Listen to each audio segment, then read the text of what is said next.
Hello' everyone, আজি আইতা আৰু মই আমি দুয়োজনী ওলাইছোঁ আমগুৰিলৈ বুলি আইতাৰ এটা বিশেষ কামৰ কাৰণে। তাৰ পাছত আকৌ এই আইতাৰ কামটো হোৱাৰ পাছত আমি দুয়োজনী সোমালোগে গৈ পিনি 99 ষ্ট'ৰত। যিহেতু 99ৰ কথা চবৰে মুখতে শুনিয়ে থাকোঁ, সেইকাৰণে আজি বোলো যাওঁচোন। গৈ পেলাই দেখিলোঁ যে ইমানেই বেছি ডাঙৰ, সকলোবিলাক বস্তুৱে মানে এভেইলেবল হৈ আছে।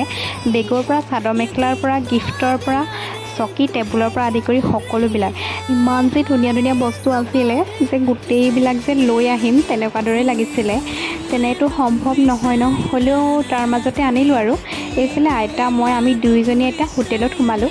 হোটেলত সোমাই আকৌ চাহ আৰু এপিচ কালাকান্দৰ সৈতে খাইছোঁ। খাই হোৱাৰ পাছত ঘৰলৈ বুলি আহিলোঁ টমটমত।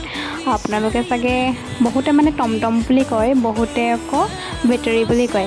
এইফালে যিহেতু ৰেল গেট পৰিলে সেইকাৰণে আকৌ ৰখিবলগীয়া হ'ল, মানে গাড়ী লানি নিচিগা লাইন আৰু। সেউজীয়াবোৰৰ মাজে মাজে আমি এতিয়া গৈ আছোঁ ঘৰলৈ বুলি। কিমান যে এটা ধুনীয়া পৰিৱেশ। ঘৰ আহি পালোহি, পাই পিনি আকৌ মই আনিলোঁ ডিছ ৱাছ বাৰ, যিহেতু 99ত অফাৰ দি আছিলে। আৰু এইফালে আনিলোঁ 99ৰ এটা বেগটো মানে ভাল হ'ব আৰু কিবাকিবি ভৰাই নিবলৈ। আৰু এটা আনিলোঁ ৱাল ঘড়ী। আজিৰ মোৰ ভিডিঅ'টো ইমানে আছিল।